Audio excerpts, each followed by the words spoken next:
Niger State Governor joins counterparts to drive nation's development.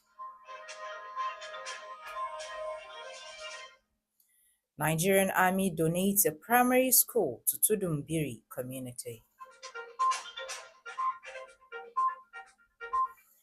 And Russia and China flays US drafted resolution on Gaza.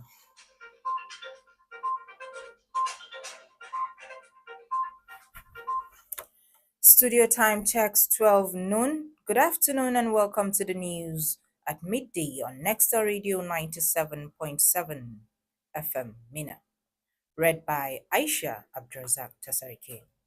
Today, Monday, 19th November 2025, equivalent to 28th of Jumad al-Ula 1447 after Hijrah. Now the news in full.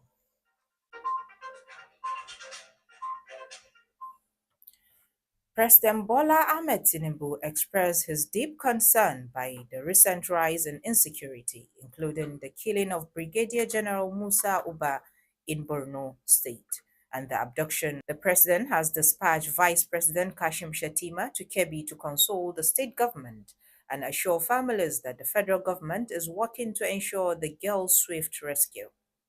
In a statement by his special advisor on information and strategy, Bayo Onanuga, President Tinubu commended Governor Nasir Idris for efforts made to prevent the attack despite earlier intelligence warnings.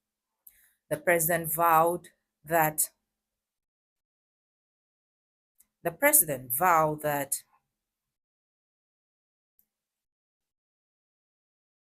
until the abducted girls are safely returned, condoled with the military over the death of General Uba and other soldiers, noting that the security forces cannot succeed without citizens' support. Niger State Governor Umar Muhammad Bago was among several high-level meetings held in Abuja. The meeting, which took place at the Imo State Liaison Office Abuja, is part of the forum's routine events where achievements prospects of the parties are discussed extensively. Governor Umar Bago made tremendous contributions which centered on issues concerning the growth and development across all progressive APC-led states. The meeting, which was chaired by the Imo State Governor Hope Ozodinma, also deliberated on other issues to further provide more dividends of democracy to the citizenry. The Progressive Governors Forum, the umbrella body of the governors elected under the platform of the All Progressive Congress APC, regularly holds meetings in Abuja to discuss national and part issues.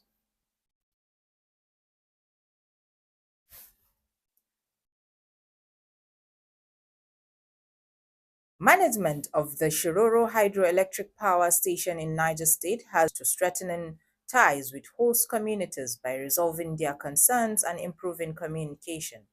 Speaking at the biannual Dam Host Community Stakeholders Committee meeting in Minna, NSP Chief Operating Officer, represented by consultant Esther Bitiong, said the company will enhance transparency to people's immediate needs. Chairman of the Dam Host Stakeholders Committee, Professor Danladi Hakimi, noted that the community, established in 2018 to address long-standing agitations, continues to foster dialogue and mutual understanding, urging NSP to prioritize employment for qualified youths and ensure projects are guided by genuine community consultations.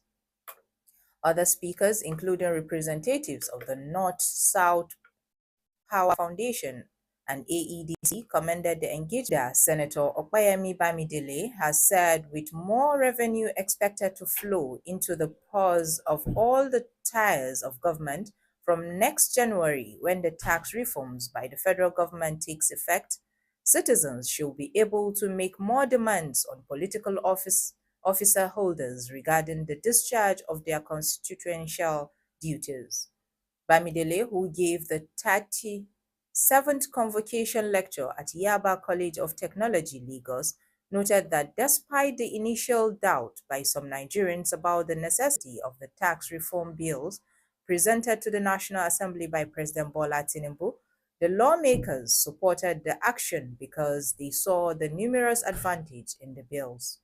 On the establishment of more universities, Bamidele opined that it would give education a new lease of life and take it to a new phase. Nigerian Army has formally handed over a newly built primary school in Tudumbiri, Kaduna State, to the state government, a development hailed by residents as a long-awaited solution to the community's education challenges.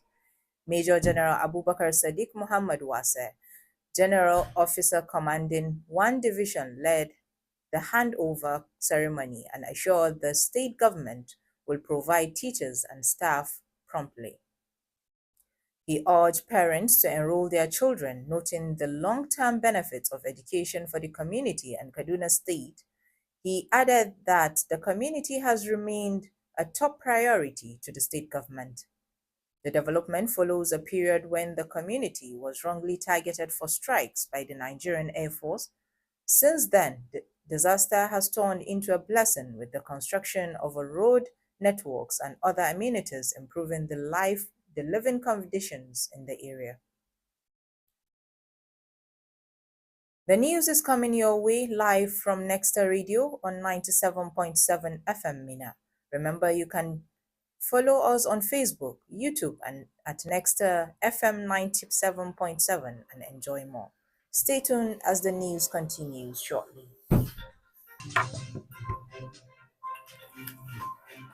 My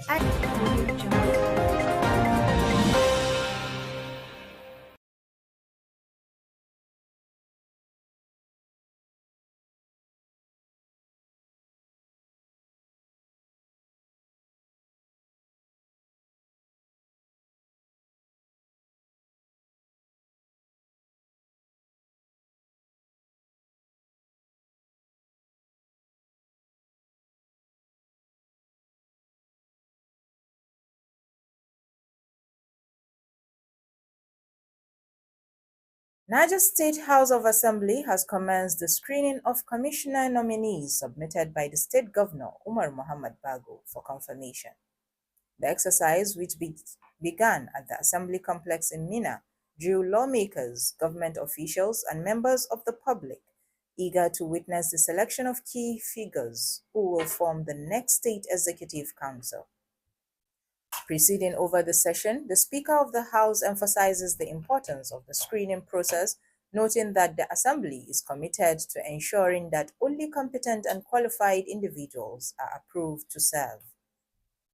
Each nominee is expected to clearly articulate their professional background, chain of experience, policy priorities, and strategies for improving service delivery in their respective ministries. The screening, which commenced today, is to be done in batches for 3 days, after which the Assembly will announce which nominee has been confirmed. National Agricultural Development Fund has signed a tripartite memorandum of understanding with IDH and the Bank of Agriculture to expand access to affordable finance for youth and young women in cassava value chain.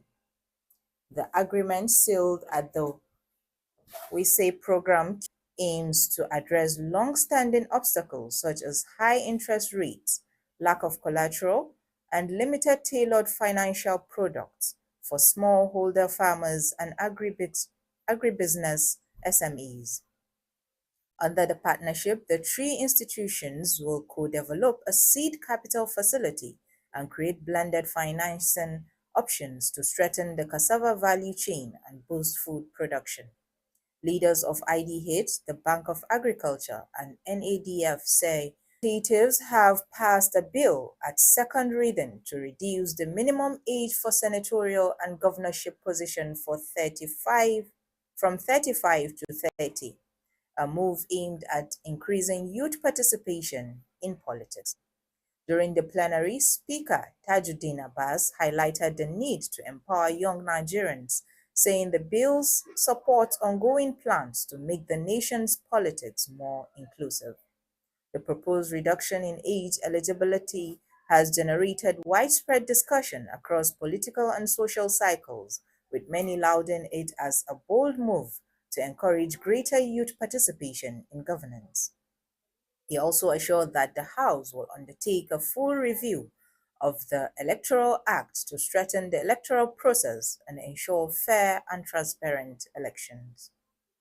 And on the business news, Nigerian Upstream Regulatory Commission NUPRC said the nation's oil output has exceeded 1.7 million barrels per day PB, BPD several times this year. Chief Executive of Commission, Engineer Gbenga Komolafe, disclosed this at the capacity building training for journalists in Lagos. He also said Nigerians recount an index for measuring upstream activities also improved while final investment decisions, FIDs, values in billions of dollars have taken and within the last